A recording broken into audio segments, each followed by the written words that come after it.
Hello दोस्तों, कैसे हैं आप सब। उम्मीद है आप सब अच्छे हैं, अच्छा कर रहे हैं और अपनी तैयारी अपनी पढ़ाई कर रहे हैं। एग्ज़ाम्स के डेट्स बहुत नज़दीक आ गए हैं, है ना। बहुत नज़दीक आ गए, डेट्स डेट्स निकल गई आ गई हैं। बहुत कम समय बचा है हमारी तैयारी के लिए। तो उम्मीद है आप सब तैयारी तैयारी कर रहे होंगे, पढ़ाई कर रहे होंगे। और इस सिलसिले में ये वीडियो सीरीज़ आपको बहुत काम आ रही होगी। आपने बहुत कुछ प्रैक्टिस किया होगा, बहुत कुछ सीखा होगा उसमें, इस सीरीज़ के थ्रू, है ना। बहुत फ़ायदा मिला होगा आपको, ये ऐसा हम मानते हैं। और उम्मीद करते हैं इस तरह की वीडियो सीरीज़ आप पसंद करेंगे आगे भी आने वाले कई सीरीज़ में, है ना। तो देखते रहिए इन सीरीज़ को। अब तक हमने करीब इस ऑप्टिक्स, जो ऑप्टिक्स हमारा चैप्टर है, इस ऑप्टिक्स चैप्टर के करीब हमने 40-45 क्वेश्चन सॉल्व कर चुके हैं, है ना। और आपको अब तो कॉन्फिडेंस आ गया होगा, अब तो किसी भी तरह का क्वेश्चन आ जाए आराम से बना लेंगे, कोई डर नहीं है। चाहे नीट का आ जाए, चाहे JEE का आ जाए, चाहे किसी भी फीस से रिलेटेड क्वेश्चन आ जाए, इजीली बना लेंगे। ये कॉन्फिडेंस तो आपको आ ही गया होगा अब तक, है ना। अच्छा है, बहुत अच्छी बात है, कॉन्फिडेंस आना चाहिए, प्रैक्टिस करते रहिए। तो स्टार्ट करते हैं आज की वीडियो। इससे पहले कि हम स्टार्ट करें, हमको पिछले सीरीज़ का आखिरी क्वेश्चन का सवाल का जवाब देख लेते हैं। क्वेश्चन क्या था कि आप ज़ीरो पावर कैसे अचीव करेंगे, लेंस के थ्रू ज़ीरो पावर कैसे अचीव करेंगे। सिंपल सा कॉन्सेप्ट है friends, through combination of lenses, है ना। आपको ज़ीरो पावर कैसे मिलेगा, आपको थ्रू कॉम्बिनेशन ऑफ लेंसेज,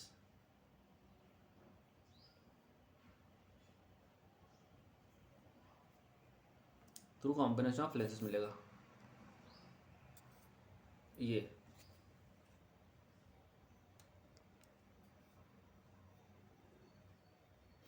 तो कैसे कॉम्बिनेशन ऑफ लेंस मिलेगा। अगर एक लेंस जिसका फोकल लेंथ, हमें पता है पावर क्या होता है। Power is inversely proportional to 1/f, है ना।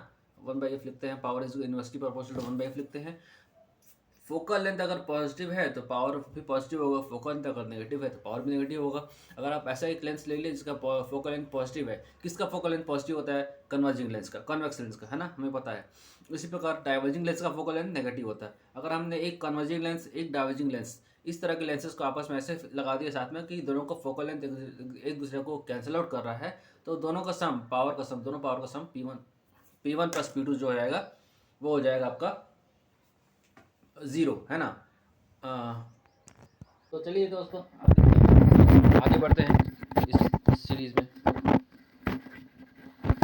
और आज का हमारा पहला सवाल है, N astronomical telescope has objective and eyepiece of focal length 40 cm and 4 cm respectively. To view an object 200 cm away from the objective, the lenses must be separated by a distance. Simple सा सवाल है, क्या कह रहा है इसमें। N astronomical telescope has objective and eyepiece of focal length 40 cm and 4 cm। मतलब हमें पता है एस्ट्रोनॉमिकल टेलीस्कोप क्या होता है, जिसमें एक ऑब्जेक्टिव होता है, एक आईपीस होता है, और आईपीस दूर होता है, ऑब्जेक्टिव पास होता है, आईपीस थोड़ा छोटा होता है ना। ये सब हमने बेसिक, हमें नॉलेज है इन सब बातों का। हम क्या करना क्या है, हमें सिर्फ टू व्यू और object 200 centimetre away from objective, objective से 200 सेंटीमीटर दूर जो ऑब्जेक्ट रखा हुआ है ना, किसी को देखना है हमें। तो उस, तो लेंस का, लेंस मतलब ऑब्जेक्टिव और आईपीस दोनों लेंस के बीच का डिस्टेंस जो है, हम जनरली एल से लिखते हैं, वो एल की वैल्यू क्या होगी, वो एल की वैल्यू क्या होगी, ये हमें बताना है। ऑप्शन है, option A 37.3 centimetre, option B 46 centimetre, option C 54 centimetre and option D 50 centimetre. चलिए देखते हैं कैसे सॉल्व करना है इस क्वेश्चन को। सिंपल सा कॉन्सेप्ट है, कुछ नहीं करना है। हमें फोकल लेंथ दिया हुआ है दो लेंसेज का, given focal length of objective 40 centimetre F4 से डिनोट करते हैं। फोकल लेंथ ऑफ आईपीस हम FE से डिनोट करते हैं, इसको जो कि 4 सेंटीमीटर है ना। ऑब्जेक्ट डिस्टेंस कितना दूर पे रखा हुआ है, 200 सेंटीमीटर पर रखा हुआ है। डिस्टेंस बिटवीन लेंसेज हम जनरली एल से डिनोट करते हैं, और एल होता है FO प्लस FE, है ना, या D प्लस FE जो होता है, फॉर्मूला होता है, सिंपल सा फॉर्मूला। अब हमें सबसे पहले V निकालना होगा, V प्लस FE तभी आएगा। तो V क्या होता है, लेंस फार्मूला से हम V निकाल लेते हैं, 1/f is equal to 1/v minus 1/u is equal to 1/f। U की वैल्यू नेगेटिव है, लेंस यूजिंग साइन कन्वेंशंस, है ना। तो हमें यहाँ से वैल्यू मिल जाएगी 1/v इक्वल टू 1/40 माइनस 1/200। तो V की वैल्यू आपको क्या मिल जाएगी, 50 सेंटीमीटर मिल गई। अब लेंथ, मतलब डिस्टेंस, एक्चुअली डिस्टेंस बिटवीन कितनी दूर पे रखा हुआ है, वो डिस्टेंस हमको जो फाइंड करना है, वो वैल्यू हो जाएगी distance of image plus focal length of eyepiece, distance of image plus focal length of eyepiece, ठीक है। इस तरह हो जाएगा, दोनों सम कर देंगे तो 54 सेंटीमीटर आ जाएगा, और answer option C is the correct answer. Clear हो फ्रेंड्स, बहुत सिंपल क्वेश्चन था, सिर्फ लॉजिक लगाना था। एक आपने लेंस फार्मूला यूज़ किया, और आपने एक सिंपल फार्मूला यूज़ किया, कौन सा, इमेज डिस्टेंस और फोकल लेंथ ऑफ आईपीस, ये दो फॉर्मूला यूज़ करके आपने सॉल्व कर दिया। सिंपल सा, कुछ भी नहीं था इसमें। तो आगे बढ़ते हैं। Next question is the focal length f is related to the radius of curvature r of the spherical convex mirror by option A f is equal to minus r, option B f is equal to minus half r, option C f is equal to plus half r, option D is f is equal to capital R।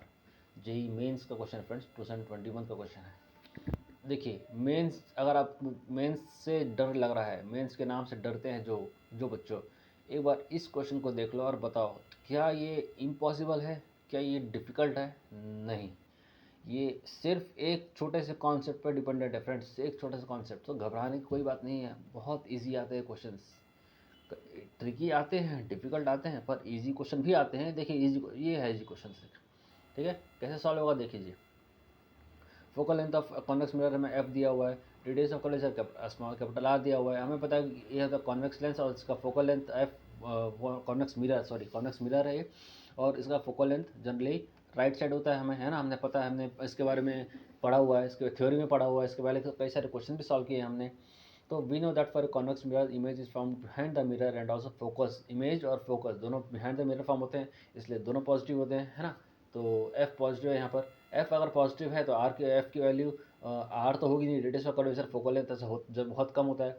हमने पहले पढ़ा हुआ कि अगर according to options, हमें theoretical पता है F is two R, but according to options positive value हमें मिल गई। अब पॉजिटिव में हमको ये देखना है प्लस आर या प्लस हाफ आर। अब दोनों में इसको एक चुनना है हमको, तो आर तो हो नहीं सकता, तो it should be plus half R. ठीक है, ये according to options.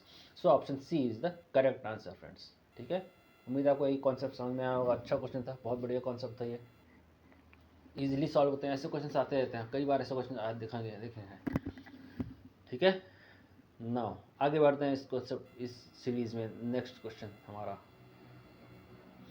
In Young's double slit experiment the width of one of the slits is 3 times the other slit, है ना।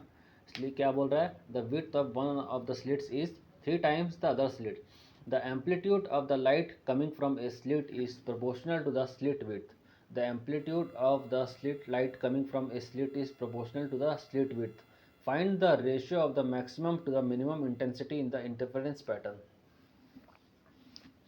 find the ratio of the maximum to the minimum intensity in the interference pattern। हमको क्या find करना, ratio of maximum to minimum intensity. Maximum intensity क्या होता है, देखिए पहले ऑप्शन देखते हैं। Option A is 2:1, option B 4:1, option C 3:1 and option D 1:4। Friends हमने बहुत बार, कई बार पढ़ा है, थ्योरी में पढ़ा है, न्यूमेरिकल में पढ़ा है, बार बार फिर वो क्वेश्चन फिर रिपीट हो रहा है। इसमें देखिए कितना प्रैक्टिस हो जा रहा है आपको, इससे कितना बार, किसको 50 टाइम्स कर दें, 50 टाइम्स रिपीट हुआ ये कॉन्सेप्ट, या 100 टाइम्स रिपीट हुआ ये कॉन्सेप्ट, है ना। सेम कॉन्सेप्ट 100 टाइम्स रिपीट हुआ है और इसके बाद भी आप क्वेश्चन अटेम्प्ट नहीं कर पाएंगे तो गलत बात है ना।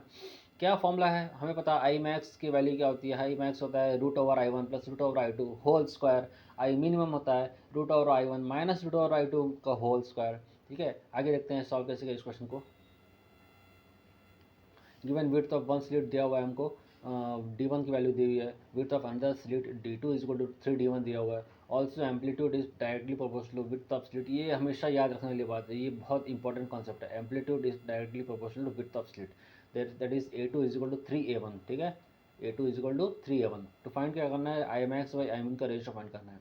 हमें पता है intensity is directly proportional to amplitude square, तो क्या किया इसमें आई मैक्स बाई आई मिन का स्क्वायर कर दिया। रूट और आई मैक्स होता है √/i1 plus √/i2, I mean होता है √/i1 minus square root of i2, और दोनों का स्क्वायर कर दिया। तो क्या और हमें पता a इज और प्रोपोर्शनल टू आई स्क्वायर होता है, तो हमने a1 plus a2 upon mod of a1 minus a2 लिख दिया। नेक्स्ट क्या है हमारा, नेक्स्ट कॉन्सेप्ट रख दीजिए, वैल्यू इन सबका वैल्यू रख दीजिए। I max upon I min is equal to a1 plus 3a2, हमें गिवन है क्वेश्चन में 3 टाइम्स स्लिट, और स्लिट का प्रोपोर्शनल होता है एम्पलीट्यूड का। ठीक है, a1 plus 3a2 upon a1 minus 3a2, 4a2 sorry a1 plus 3a1, तो 4a1 अपॉन 2a1, 4/2 2 का स्क्वायर 4, तो 4 आ गया ऊपर। Hence 4:1 is the required ratio, option B is the correct answer. उम्मीद आपको ये कॉन्सेप्ट समझ में आया होगा, बहुत सिंपल कॉन्सेप्ट था, कुछ भी नहीं था इसमें तो। ठीक है, और देखते हैं आज का सवाल क्या है। आज का सवाल है hand lens is also known as, आपको ये बताना है कि हैंड लेंस का एक और टर्म, टेक्निकल टर्म क्या है। ये तो बहुत कॉमन टर्म है, ठीक है। तो मिलते हैं अगले वीडियो में, बने रहिए हमारे साथ। Thank you.